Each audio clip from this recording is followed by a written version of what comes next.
Imagine you suffer from a chronic illness like asthma or some type of cardio dysfunction. Or perhaps you're an athlete looking for a way to get an edge on your performance, prevent injuries in the process, and stay in top physical condition. Lastly, what if you're just an average person looking for ways to maintain better health and wellness? Where do you turn to get help with your concerns? Who can address the problems you are facing and guide you to reach those goals? The answers to these questions and more are what I will cover in this presentation. Before I introduce you to my career topic, let me explain how I arrived here.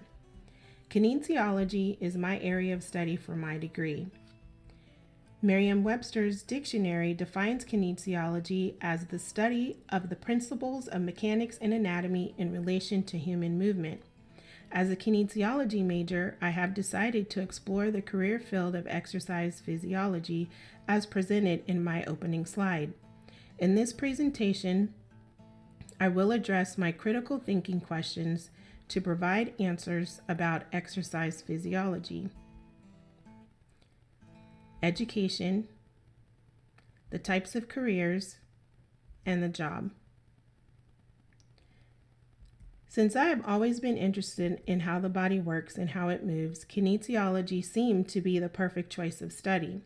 Kinesiology relates to my topic of interest because it will allow me to, 1, study the physiology of movement in the human body. It includes the field of health sciences, and I will be able to work in the health and wellness industries.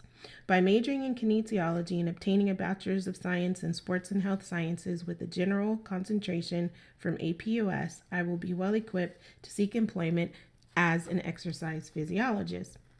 So what is exercise physiology? Exercise physiology applies the knowledge of how the body reacts to exercise and its response to stress that physical activity creates over a short or long period of time. So a person who studies exercise physiology can pursue a career as an exercise physiologist, or EP for short. EPs are responsible for helping athletes achieve a higher standard of conditioning to stay healthy and avoid risks, design and implement an exercise plan for patients with chronic diseases, which helps them function in their daily tasks, provide health and wellness strategies to anyone looking to improve their overall health, and they conduct fitness tests using specialized equipment to evaluate the physical activity of their clients or patients.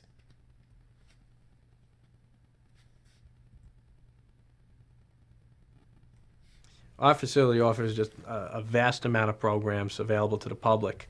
As an exercise physiologist, we can treat so many different types of clinical diseases and vast amounts of individuals. The more different the person, the better for us in this facility. Reason being, we can treat anything that's out there, whether it's a diabetic, whether it's cardiovascular, pulmonary, the healthy, we can treat any type of person through our services. Nice and slow. Hold it at the top. Hold. Good. Hold it. Good. We're going to go slower. Good. Perfect. Hold it. Good. Hold it. Good.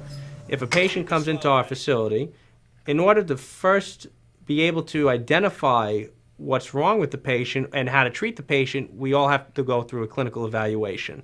So the eval process that takes place is we have to test body fat percentage, we test BMI, we do circumference measurements for bone density calculations and further body fat percentage calculations. We do orthopedic testing. We do cardiopulmonary testing, which is called a graded exercise test. Now, that's a pretty cool test because we can do it in a couple of ways. For our athletes, we do a maximum test where we test the VO2 of an individual. And for the clinically diseased, we do a submax test, which tests cardiovascular pulmonary function and allows us to get proper data and then write the most appropriate programs for them. I'm not too worried with that. Exactly. You feel it just go very, very quickly.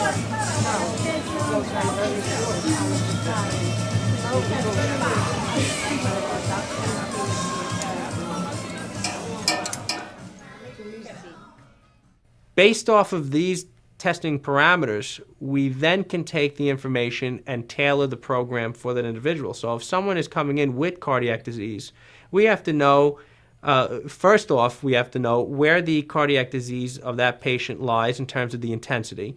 Is there an ischemic response that's occurring? Is there oxygen not reaching the heart at specific intensities? We have to understand all this. We have to understand the medications that an individual takes, how it affects the individual pre, post, during exercise, during activities, before activities, after activities. We need to know every single bit of physiological data in order to tailor these programs correctly. So services would include diabetics, cardiopulmonary disease, musculoskeletal injuries, orthopedic injuries, flexibility discomforts, many different types. A full list can be seen on our website, jpverdisco.com, and you can actually read everything off of that. Next, we will take a look at education requirements. Degrees needed for this career field are bachelor's degree in kinesiology, exercise science, or related field, a master's degree in exercise physiology or related field if you want to work in a clinical setting.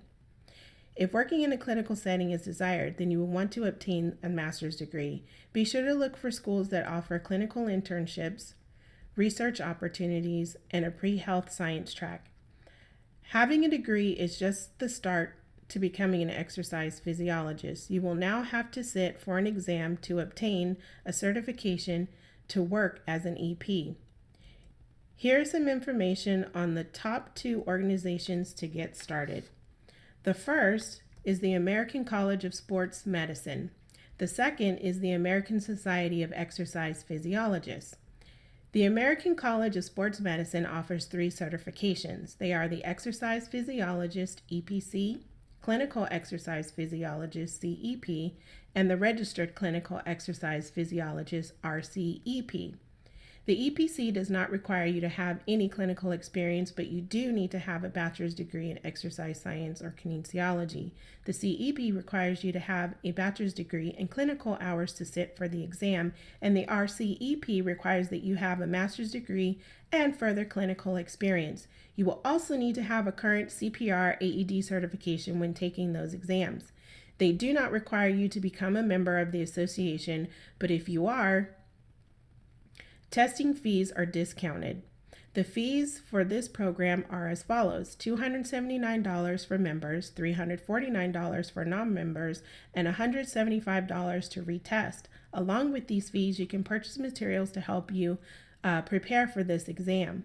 They offer the resources for the exercise physiologist, guidelines for exercise testing and preparation, and the certification review.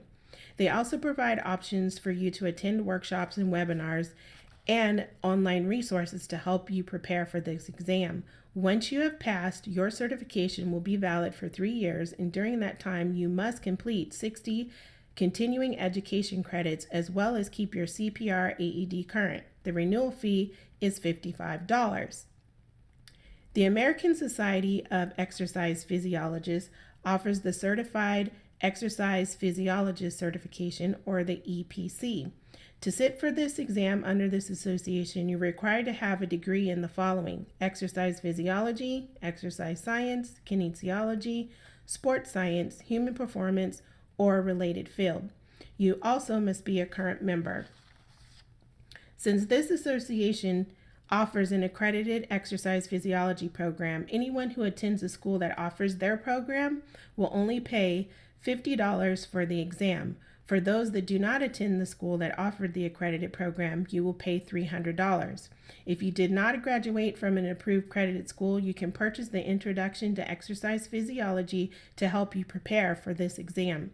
Once you pass the certification, your certification is valid for 5 years, and there are no continuing education requirements. You will only pay $50 to renew your license, and at this time, you will want to become a certified professional member.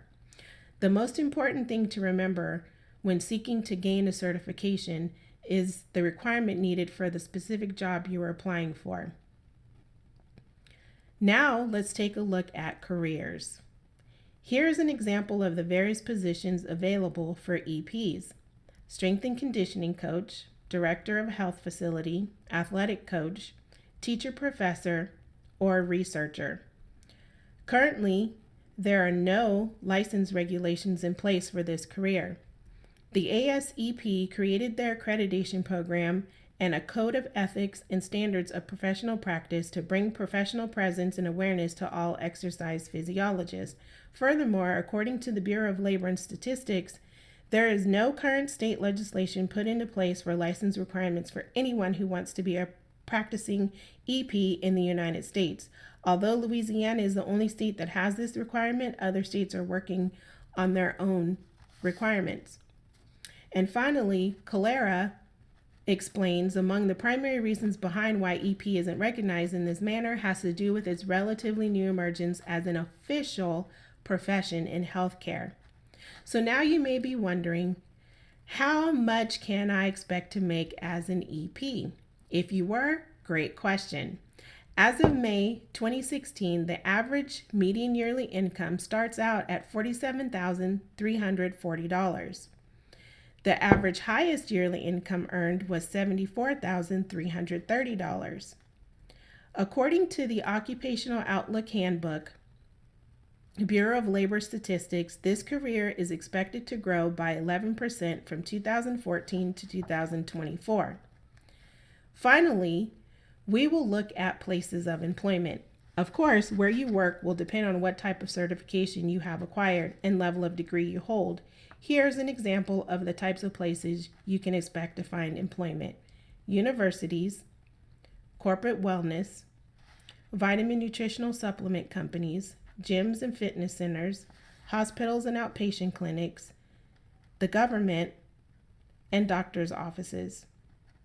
In conclusion, throughout this presentation, I have shown that due to my interest about the human body and its movement, majoring in kinesiology, earning a Bachelor's of Science in Sports and Health Science from APUS will definitely propel me into a career in exercise physiology. It will allow me to become a well-rounded and prepared exercise physiologist when I am ready to enter into the health and wellness industry.